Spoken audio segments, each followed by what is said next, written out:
Good evening, guys and gals. Just a little update on the window regulator swap, new motor, rebuild the door window channel saga.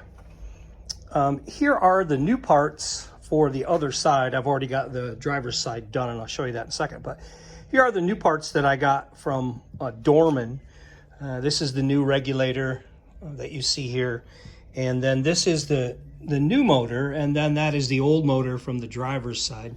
Notice this has a reinforcement on the end of it. That was never hooked up. It was just kind of flopping in there. So that's not a good thing. So a couple of things about this.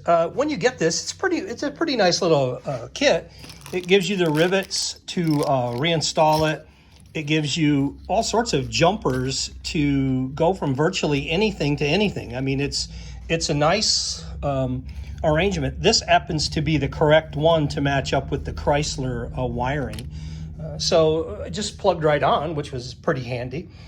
One thing I did, though, I kind of modified this a little bit. I didn't like the rivet process.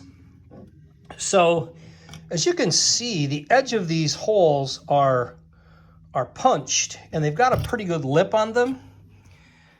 Well, I tapped those to a quarter course, and then I used 1/4-inch bolts to hold it in. It originally only had 3 holding it in, and I added the 4th, which is up here underneath the edge of this. I can't rotate it without pinching a finger here. But and the other thing is, I came to the conclusion this spring helps lift the window. So the motor doesn't do all the lifting. It basically helps the thing go up, and the spring is there to assist for the lift. Now, the motor does have to crank against that spring on the way down. So I'm guessing that might be where a lot of the wear comes in. A couple of other things to note. These are the window channel seals that go up where your armrest would lay. And these are the originals. And they're a little bit different than the reproductions. This clip in the reproduction is up higher, and this curvature is greater when they made them. So they didn't fit very well. I really struggled with them for a while. So what I ended up having to do is I ended up taking a little notch right out of here, because this has got a metal backer in it. And then I could bend them down a little bit, and then that clip would reach where it needed to go, and this curvature meets a little better. There's still a lot going on in that corner. I'll show you here, but it is what it is. It is, 40 years old.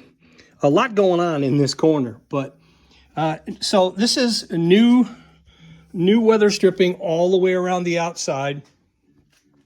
New vent window rubber.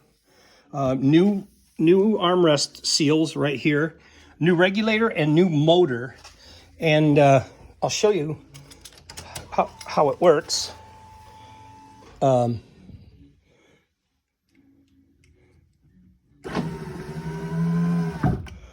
Pretty nice.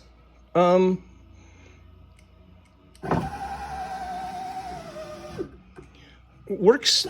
I'm pretty happy with it. That's better than it's ever worked since I've owned the truck. Now, a couple of things I did too. I liberally lubed the rollers here that roll inside the window tracks on the bottom, and this idler roller that rolls on the door with this super lube stuff that I got. I think I picked this up at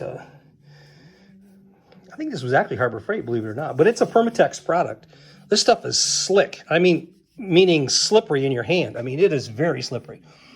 And then I also got talking to a friend, and he said, you got to try this Seal Glide in the window seals themselves.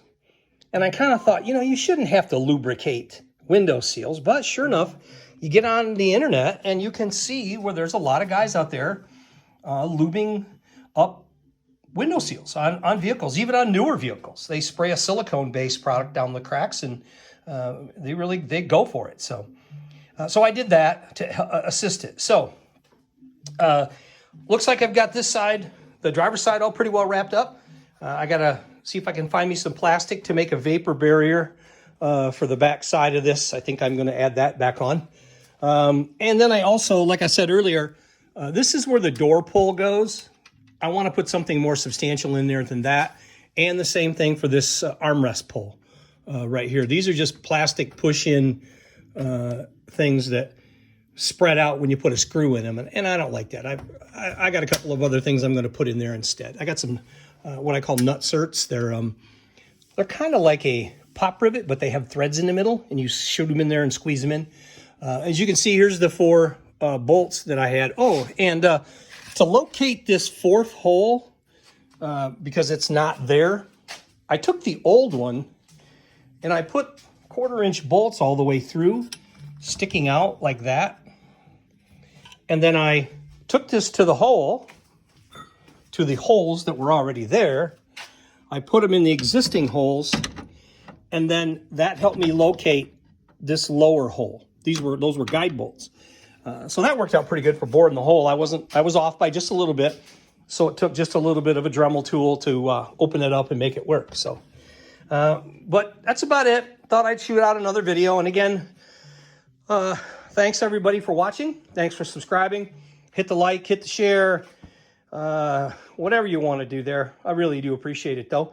And as always, keep them flying, guys and gals.